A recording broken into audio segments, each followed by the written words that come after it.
Hi friends, welcome to Salem Padma சமையல். இன்னைக்கு நம்ம என்ன பார்க்க போறோம்னா டீ கடை ஸ்டைலில் கோஸ் போண்டா. அது பார்த்தீங்கன்னா நல்லா டேஸ்ட்டாக இருக்கும். வாங்க போய் பார்க்கலாம். அதுக்கு முன்னாடி நம்ம சேனல் இப்போ தான் புதுசாக பார்க்குறீங்கன்னா சப்ஸ்கிரைப் பண்ணிக்கோங்க. பக்கத்தில் இருக்கிற பெல் பட்டனையும் கிளிக் பண்ணிக்கோங்க.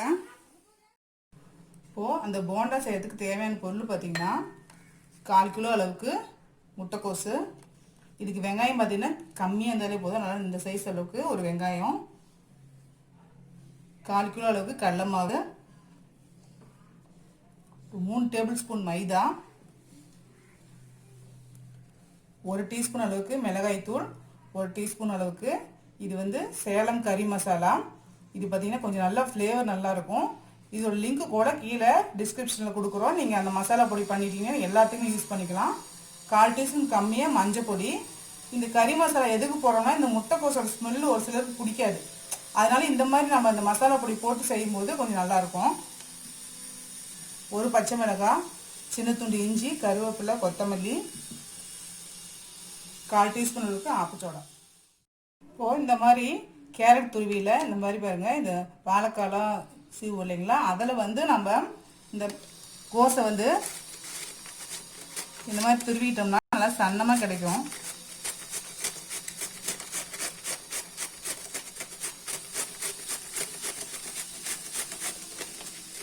பாருங்கள், இந்த மாதிரி வந்து நல்லா சன்னமாக இருக்கும். இந்த மாதிரி எல்லாத்தையும் நம்ம துருவி எடுத்துக்கலாம்.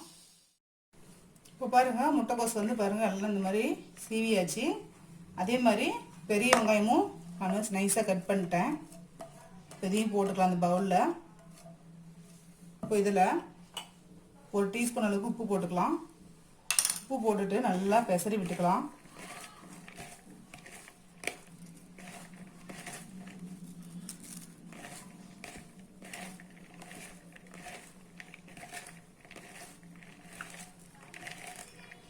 ஒரு 5 நிமிஷம் அப்படியே வச்சோம்னா இதில் தண்ணி விடும்.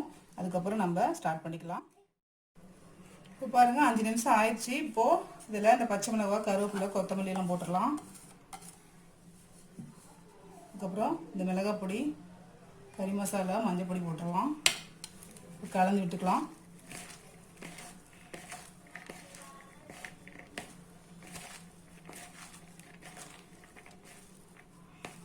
இப்படி பண்ணும்போது நல்லா ஈவனாக மிக்ஸ் ஆகும்.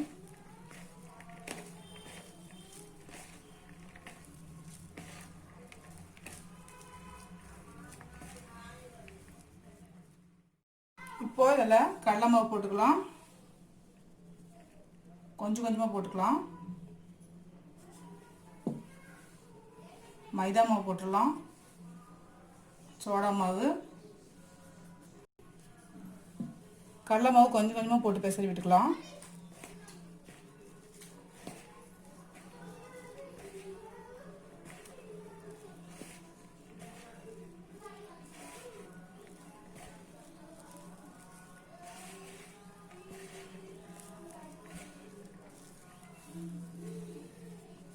கடலை மாவு மறுபடியும் போடுறேன்.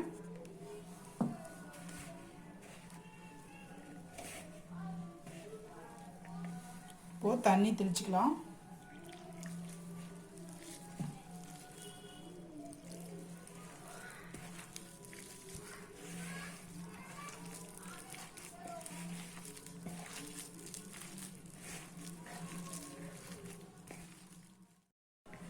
பாருங்க, இந்த அளவுக்கு நல்லா மிக்ஸ் பண்ணியாச்சு. இப்போ இதில் சூடு பண்ண எண்ணெய் இந்த மாதிரி ஒரு கரண்டி,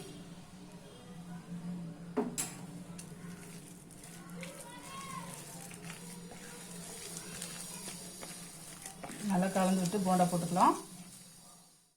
இப்போ பாருங்கள், கடாயில் வந்து ஆயில் ஊற்றி வச்சுருக்கேன். ஆயில் ஹீட் ஆயிடுச்சு. இப்போ எடுத்து பால் மாதிரி ஊற்றி போடணும். பாருங்கள், இந்த மாதிரி எடுத்துகிட்டு நல்லா உருண்டை மாதிரி பண்ணிவிட்டு போடாத நமக்கு டீ கடை ஸ்டைலில் வரும். ஃப்ளேம் மீடியம்லேயே இருக்கணும்.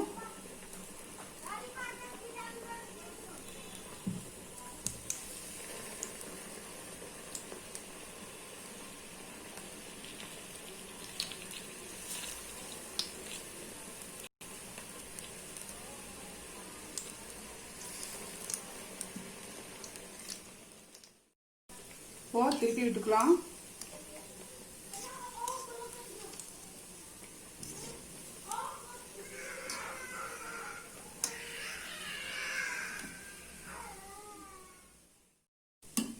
இப்போ வெந்துருச்சு, எடுத்துடலாம். அவ்வளோதாங்க, நம்ம கோஸ் போண்டா ரெடிங்க. இப்போ பாருங்க, நம்ம செஞ்ச இந்த டீ கடை கோஸ் போண்டா ரெடி ஆயிடுச்சு. இது பார்த்தீங்கன்னா நல்லா டேஸ்ட்டாக இருக்கும், கொஞ்சம் ஹெல்த்தியாகவும் இருக்கும். நம்ம வெஜிடபிள்ஸ்லாம் போட்டிருக்கனால ட்ரை பண்ணி பாருங்கள். இந்த வீடியோ உங்களுக்கு பிடிச்சிருந்தாக்க லைக் பண்ணுங்கள், ஷேர் பண்ணுங்கள், கமெண்ட் பண்ணுங்கள்.